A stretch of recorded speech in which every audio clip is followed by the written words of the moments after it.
Hi friends, welcome back to my channel. मैं विवेक, आपका host. आज एक और ब्लॉग आपके सामने लेके आया हूँ। ये टैक्सी सर्विस के बारे में है। आज हम बात करेंगे मारुति अर्टिगा के बारे में। डायरेक्ट पॉइंट पे आएंगे।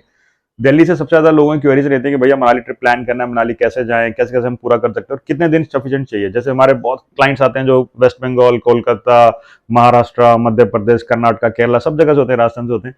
तो काफी लोग पूछते हैं भैया मनाली घूमने के लिए कितने दिन चाहिए, कितने दिन सफिशिएंट है और हम लोग कितने दिन में प्लान कर सकते हैं। तो वही देखो, एक शॉर्ट फॉर्म में ब्लॉग बनाया हुआ है कि कितने आप उसमें कर सकते हो। मान लो अगर आप 5 या 6 लोग हो तो आप स्क्रीन पे देख रहे हो कि मारुति सुजुकी अर्टिगा है। अर्टिगा गाड़ी आप लेके जा सकते हो। सब ऐसी ब्रांड न्यू गाड़ियां आपको मिलती हैं, अच्छी गाड़ियां, वेल मेंटेन्ड एसी गाड़ियां रहती हैं सारी। 6 लोग इसमें आराम से बैठते हैं, पैसेंजर्स, ड्राइवर के साथ एक, ड्राइवर के पीछे 3, सबसे पीछे 2। सामान ऊपर छत पे कैरियर पे आ जाता है, पीछे डिक्की में भी काफी सामान आपका आ जाता है। अब हम बात करते हैं कि पैकेज कॉस्ट क्या है। देखो, मनाली ट्रिप अगर प्लान करना है तो 5 डेज का प्लान कर सकते हो। मैं 5 डेज का आपको टूर प्लान समझा देता हूँ। बड़ा सिंपल प्लान है, दिल्ली से मनाली विद वहां का साइट सीइंग, वापस दिल्ली ड्रॉप। 5 डेज में आप लोग इजिली इसको कर सकते हो। जिसका कॉस्ट जो रहता है, कॉस्ट ही बता देता हूँ पहले आपको। कॉस्ट रहता है 23,000 रुपीज मारुति अर्टिगा का। सीजन में थोड़ा बहुत वेरिएशन ऊपर चला जाता है, 25-26 तक जा सकता है, बट जब ऑफ सीजन में आते हो तो 23 में आपको इजिली गाड़ियां मिल जाती हैं 5 डेज के लिए। ऑल इंक्लूसिव रहता है, कोई टैक्स नहीं देना, कोई टोल नहीं देना, कोई पार्किंग नहीं, कुछ नहीं। सिर्फ पार्किंग न्यू दिल्ली एयरपोर्ट या रेलवे स्टेशन से पिकअप है तो वहां करेगा। ये जो पैकेज है ये दिल्ली से है, हमारे चंडीगढ़ अंबाला से भी होते हैं। उसका रेट थोड़ा अलग रहता है, वो आप अलग से हमें मैसेज कॉल करके रेट हमसे ले सकते हो। तो देखो, अब ऐसा है कि 5 डेज का अगर प्लान किया है तो हम कैसे स्टार्ट करते हैं। डे 1 हम स्टार्ट करेंगे जैसे दिल्ली से। हम ये मानते हैं कि आप 1 तारीख को सुबह स्टार्ट कर रहे हो दिल्ली से। मींस कैलेंडर डेज लेते हैं, 5 कैलेंडर डेज। ऐसा नहीं कि आज 1 बजे पिकअप किया तो कल दोपहर को 1 बजे दूसरा दिन होगा, वैसा नहीं होता। कैलेंडर डेज चलते हैं। मान लो आज 1 तारीख है, आज आपने 1 तारीख को सुबह गाड़ी हमसे ले ली 5-6-7 बजे, आप दिल्ली से मनाली चले गए। देखो, दिल्ली से मनाली है रफली 55-60-70 किलोमीटर के आसपास, जिसको पूरा करने में रफली हमारे लग जाते हैं 13 से 14 घंटे। गूगल में आपको 9-10 दिखाएगा, बट एक्चुअल रोड पे 13-14 घंटे लग जाते हैं। क्यों लगते हैं? बीच में ब्रेकफास्ट करना होता है। ब्रेकफास्ट के लिए आप मूर्थल में रुक सकते हो, वहां पे 1-1.5 घंटा तो ब्रेकफास्ट नॉर्मल लग जाता है। देन लंच टाइम आता है तो लंच भी आप पंजाब के आसपास कहीं पे लंच कर सकते हो, 1-1.5 घंटा उसमें लगता है। देन जब लास्ट मनाली पहुंचने वाले होते हैं तो बीच में टी ब्रेक के लिए रुकती है गाड़ी। तो ओवरऑल अगर सुबह 5 या 6 बजे आप दिल्ली से चलते हो तो रात को 8-9 बज जाते हैं मनाली पहुंचते पहुंचते। ये एक स्टैंडर्ड रूल है, इसमें कोई कुछ नहीं कर सकता कि रॉकेट बना दिया, हवाई जहाज बना दिया, इतना टाइम लगता है। हाईवे पे एवरेज स्पीड 70-80-90 से ज्यादा नहीं जाती गाड़ी की।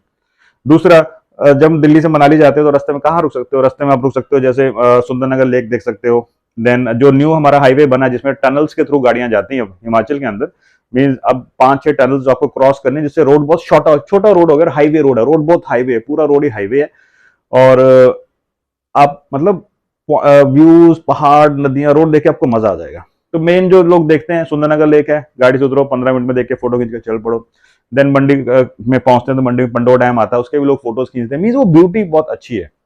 देन हम मनाली पहुंच जाते हैं, रात हो जाती है। तो जैसे अगर आप मान लो आपको कभी ऐसा होता है कि रात को 12-1 बजे आपने मनाली पहुंचना है, तो उससे बेस्ट एडवाइस ये है कि आप मंडी में नाइट स्टे कर लो। मंडी में अगर 8-9 बजे तक पहुंचते हो तो मंडी में नाइट स्टे करो। सस्ते होटल आपको हाईवे मिल जाते हैं, इजी आप होटल्स में रुकते हो। और फिर नेक्स्ट डे सुबह, मंडी से मनाली है रफली 2-2.5 घंटे का रास्ता, तो नेक्स्ट डे सुबह निकलो 8-9 बजे मनाली के लिए। वो भी बेस्ट रहता है। उसमें यह है कि जो हमारा कुल्लू वाला जो सेक्शन है ना, वो आप इजिली देख सकते हो। बेस्ट रहता है कि आप सुबह निकलो, मंडी से सुबह जैसे 8-9 बजे स्टार्ट करो, ताकि बीच में कुल्लू भी क्रॉस करो। कुल्लू में राफ्टिंग, पैराग्लाइडिंग सब कुल्लू में होती है। अच्छी, सस्ती, टिकाऊ। गाड़ी से उतरो, रेट लो, बार्गेनिंग करो। 1500 रुपए से पैराग्लाइडिंग स्टार्ट हो जाती है। अच्छी पैराग्लाइडिंग डिपेंड करता है ना कि हवा में कितने मिनट रहना, 10 मिनट रहना, 15 मिनट रहना, तो उससे आपसे रेट बढ़ेगा। 1500-1600 से एवरेज अच्छी आपको पैराग्लाइडिंग मिल जाती है। रिवर राफ्टिंग भी कुल्लू में होती है। 400-500 रुपए से एक राफ्टिंग 1-2 किलोमीटर वाली अच्छी आपको मिल जाती है। इजिली कर सकते हो आप। बार्गेनिंग करो, गाड़ी से उतरो, लोगों से पूछो, इस पे रेट सूट नहीं करता, बगल वाली दुकान में, इतनी दुकानें लाइन में है कि आप आराम से कर सकते हो। देन कुल्लू में ही, मनाली कुल्लू के बीच में आता है वैष्णो देवी मंदिर, आप वो भी देख सकते हो। तो वो सबसे बेस्ट है कि अगर रात हो रही है, आपको लगता है कि हम दिल्ली से सुबह 9-10 बजे चले हैं, मनाली पहुंचने में हो सकता है रात हो जाए, क्योंकि 13-14 घंटे लगते हैं, तो लोग हम एडवाइस करते हैं कि मंडी में रुक जाओ, क्योंकि आपको सोना ही है ना, मनाली में भी सोना है, मंडी में भी सोना है, बात तो वही, होटल के पैसे देने हैं, तो ज्यादा सही रहता है वो। बट एनीवेज, हम ये मानते हैं कि आप सुबह 5 बजे चले हो, शाम को रात को 7-8 बजे तक मनाली पहुंच गए, बीच में आपने ये कर लिया, तो डे 1 आपका पूरा हो गया। अब आता है डे सेकंड। डे सेकंड में देखो कैसे प्लान करना है। काफी लोग करते हैं कि जैसे उस दिन लोकल कर लिया, जैसे लोकल में हम लोग देते हैं Hadimba temple, Vashisht temple, club house, mall road. ये आपने लोकल डे 2 में आप कर सकते हो। पूरा दिन इसमें लग जाता है साइट सीइंग में आराम से। पॉइंट वाइज फिक्स होता है कि ये पॉइंट्स आपने कर लिए, आराम से हो गया। एक आता है जोगनी वाटरफॉल। अगर जोगनी वाटरफॉल जाना है तो जब आप वशिष्ठ टेम्पल की पार्किंग में गए हो, वहीं से होता है कि ट्रैक करके जोगनी वाटरफॉल भी देख के वापस आ सकते हो। तो डे 2 हो गया। अब आता है डे 3। डे 3 में देखो क्या होता है, बाय डिफॉल्ट हमारी 23,000 में जो गाड़ियां सोलांग वैली तक जाती हैं, सोलांग तक आप इजीली जा सकते हो। सोलांग जो मनाली से 10 किलोमीटर ऊपर है। जब मनाली से हम सोलांग जाते हैं तो बीच में आपको जिप लाइनिंग, जॉर्बिंग ये सब मिलते हैं। जिप लाइनिंग जो है एक पार्टी से दूसरी पार्टी लेके जाते हैं, सब ब्लॉग में बताता हूँ, वो भी 200-250 रुपये में इजिली आपको लेके जाएगा, वापस लेके आते हैं, इजिली मिल जाती है। देन सोलांग पहुंच गए। सोलांग में आपको एक केबल कार मिलती है ऊपर पहाड़ी पे जाने के लिए। जैसे किसी को पैराग्लाइडिंग करनी है तो सोलांग में भी होती है, वो बहुत कॉस्टली होती है, वो 2,500 से 3,000 रुपये आई थिंक वो लेते हैं, तो आप बर्गेनिंग उनसे डायरेक्ट कर सकते हो और वो केबल कार ऊपर पहाड़ों में लेके जाएगी, वापस छोड़ेगी। प्लस सोलांग में भी हॉर्स राइडिंग और छोटे मोटे एडवेंचर स्पोर्ट्स आपको मिल जाते हैं। प्लस वहाँ पे tea stall, chowmein, fast food के दुनिया भर के स्टॉल्स हैं, आप वो भी वहाँ पे खा सकते हो। पहाड़ों में खाने का देखो मजा ही लगे, मैगी खाने का तो मजा ही लगा, आप सब ब्लॉग में देखा होगा। कुछ लोग जो एक्स्ट्रा पैसे देते हैं तो हम लोग क्या एक्स्ट्रा चार्ज करते हैं। जैसे सपोज कर लो आपको रोहतांग पास, अटल टनल, शिशु, वो तीनों चीजें करनी है। दिसंबर से पहले की बात करते हैं कि दिसंबर में गाड़ियां जो है रोहतांग तो बंद हो जाता है, सिर्फ अटल टनल तक जाती हैं और फिर जैसे जैसे बर्फ बढ़ेगी तो गाड़ियां अटल टनल में नहीं जा पाती। बट हम मानते हैं कि नॉर्मल टाइम पीरियड है, जैसे अक्टूबर नवंबर है या दिसंबर के बाद जैन फेब मार्च अप्रैल, तो गाड़ियां हमारी अटल टनल तक चली जाती हैं। तो अगर सोलांग से ऊपर का है तो उसका एक्स्ट्रा चार्ज होता है। जैसे एर्टिगा की बात करते हैं तो जिसमें सपोज आप रोड ऊपर सारे ओपन है, रोहतांग, अटल टनल, शिशु, बीच में कोक्सर भी आ जाता है, ये तीनों चीजें करनी है तो एर्टिगा का 5 से 5,500 रुपये एक्स्ट्रा चार्ज किया जाता है। गर्मियों का टाइम जब रोड खुल जाते हैं, जून जुलाई जब बहुत हाई सीजन होता है, उस टाइम पे एर्टिगा के 6,000 लेते हैं, मतलब इतना ही रेट रहता है। अगर रोहतांग नहीं करना है, जैसे अभी दिसंबर में रोहतांग बंद हो जाएगा, तो लोग क्या करते हैं, अटल टनल, शिशु तक जाते हैं, उसके एर्टिगा के 3,000 रुपये एक्स्ट्रा होते हैं। ये एक्स्ट्रा ही आता है, ये सब स्टैंडर्ड एक कॉस्ट है, सब जगह आपको एक्स्ट्रा ही मिलता है। देन उसी दिन आपको फैसला करना है कि सपोज रोहतांग करना है तो आप सोलांग गए, सोलांग से रोहतांग अटल टनल देख के वापिस आप नीचे चक्कर काट के वापस आ गए। अगर एक्स्ट्रा पैसे नहीं देते हो तो गाड़ी सोलांग तक आपको ले जाएगी, वहां पे एक्टिविटीज करो, फिर वहां से वापस नीचे आ जाओ, शाम को आप माल रोड जा सकते हो। तो डे 3 भी फिनिश हो गया। अब आते हैं डे 4 की बारी।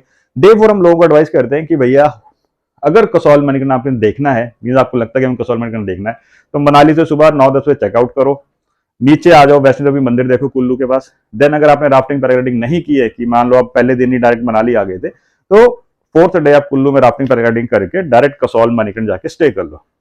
कसौल मणिकर्ण जो है वो मेन रोड पे नहीं आता, एक चौक आता है भुंतर, भुंतर में एयरपोर्ट भी है छोटा सा और वहां बुंतर चौक है। मतलब दिल्ली से जाएंगे तो हम बुंतर क्रॉस करके ही कुल्लू आएगा, मनाली आएंगे। तो मनाली से वापस दिल्ली आना तो मनाली से फिर नीचे कुल्लू आएगा, भुंतर चौक आएगा, वो गोल सर्कल, फिर वहां से दिल्ली जाएंगे। उस भुंतर से ही अगर हम मनाली से आ रहे हैं तो लेफ्ट 40 किलोमीटर आपको कसौल मणिकर्ण मिल जाता है।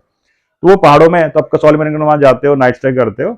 नेक्स्ट डे 5th डे बचता है, 5th डे आप लोग सुबह वहां से चेकआउट करते हो, धीरे धीरे धीरे गाड़ी वापस भुंतर आएगी, भुंतर से आपको दिल्ली ले जाती है। तो बेसिकली 5 डेज का प्लान है। 5 डेज का मारुति एर्टिगा फिर से बता देता हूं, स्क्रीन में आपकी एर्टिगा दिख रही होंगी, रिवॉल्व करते जा रहा है। 6 लोग इसमें आराम से बैठते हैं। 23,000 रुपीज इसका कॉस्ट है। अटल टनल शिशु करना है 3,000 एक्स्ट्रा, अटल टनल शिशु विद रोहतांग करना है तो 5 से 5,500 एक्स्ट्रा। सीजन में मीन 20 दिसंबर से लेकर 10 जन तक बहुत हाई सीजन होता है, बहुत हाई। उस टाइम पे 23 नहीं चलता, उस टाइम पे चलता है 24, 25, 26 तक लास्ट चला जाता है। दूसरा एक और, इसमें शिमला को मिक्स मत करना, शिमला इस प्लान में नहीं है, नहीं है, नहीं है। काफी लोग हमें बोलते हैं भैया वीडियो में तो आप 23 बोला है, शिमला के साथ आप 27, 28 बोल रहे हो, क्योंकि शिमला है ही नहीं, शिमला रूट पे नहीं आता बेसिकली, इट्स ट्रायंगल, तो शिमला जो अलग डायरेक्शन में रह जाता है, तो शिमला बीच में नहीं है। शिमला पे ऐड करते हो, करवा सकते हो, एक्स्ट्रा कॉस्ट लगता है। अब इसी में अगर छोटी गाड़ी चाहिए, जैसे डिजायर, सिर्फ डिजायर गाड़ी आपको चाहिए जिसमें 3 या 4 लोग आते हैं, जैसे कपल है, 2, 3 या 4 है, तो डिजायर का हम लोग रेट रहते हैं 16,500, 16,500, ऑल इंक्लूसिव है, टैक्स टोल पार्किंग सब बीच में इंक्लूड रहता है। सिर्फ आपको airport, Delhi airport, railway station की पार्किंग एक्स्ट्रा देनी होती है। और देखो बीच में एक्स्ट्रा क्या होता है, एक चीज और बता दो, जब हम मनाली एंटर करते हैं तो ग्रीन टैक्स लगता है, वो 200, छोटी गाड़ी का 200 है, आई थिंक एर्टिगा का भी 200 ग्रीन टैक्स होता है। ग्रीन टैक्स मीन पैसेंजर्स एक ग्रीन जोन में आ रहे हैं तो उनका वो टैक्स लेते हैं, वो पैसेंजर को पे करना पड़ता है। अगर एचपी नंबर गाड़ी गई है हमारी, जैसे हमारे पास एचपी नंबर बहुत गाड़ियां हैं, एचपी नंबर में कोई ग्रीन टैक्स नहीं लगेगा क्योंकि वो तो हिमाचल की गाड़ी है, उसका कोई टैक्स नहीं लगता। बट अगर आप पंजाब, हरियाणा, दिल्ली नंबर गाड़ी एंटर करते हो, जैसे कसौल गई है तो 200 रुपये टैक्स है, ग्रीन टैक्स। मनाली करते हो तो भी ग्रीन टैक्स लगता है, और लास्ट में अटल टनल से शिशु जाते हो तो भी ग्रीन टैक्स लगता है। ग्रीन टैक्स पैसेंजर को देना होता है, अब आपकी किस्मत है। अगर एचपी नंबर गाड़ी गई है तो कोई ग्रीन टैक्स नहीं लगेगा, नॉन एचपी गई है तो ये 200 रुपये आपके एक्स्ट्रा लग सकते हैं। देन सब कुछ मैंने आपको बता दिया। अब वही है कि बुकिंग कैसे करनी है। देखो अगर आपको बुकिंग करनी है, 5 डेज का प्लान था, मैंने आपको क्लियरली बता दिया। 5 डेज का प्लान बहुत शॉर्ट प्लान है, बहुत अच्छा, बहुत बिकता है। आप लोग इजिली इसको प्लान कर सकते हो, इसको चला सकते हो। बुकिंग के लिए वही आपको अपने आईडी प्रूफ व्हाट्सअप करना होता है, जैसे Aadhaar card, voter card, driving licence, plus आपको airline ticket, plane ticket, train ticket, जो भी आपने बुक किया, दिल्ली घर का एड्रेस, कोई भी आपको एड्रेस लोकेशन भेजना होता है। उसके बाद फाइनल एडवांस करना होता है। एडवांस जो देखो 2,500 से 3,000 मिनिमम एडवांस लेते हैं 5 डेज के ट्रिप के लिए। और आप गूगल पे, पेटीएम, फोन पे से पे करते हो। बैलेंस पेमेंट जो है आपको ड्यूरिंग द शेड्यूल हम लिख के देते हैं, वैसे आप लोग उसको ब्रेकअप में पे कर सकते हो।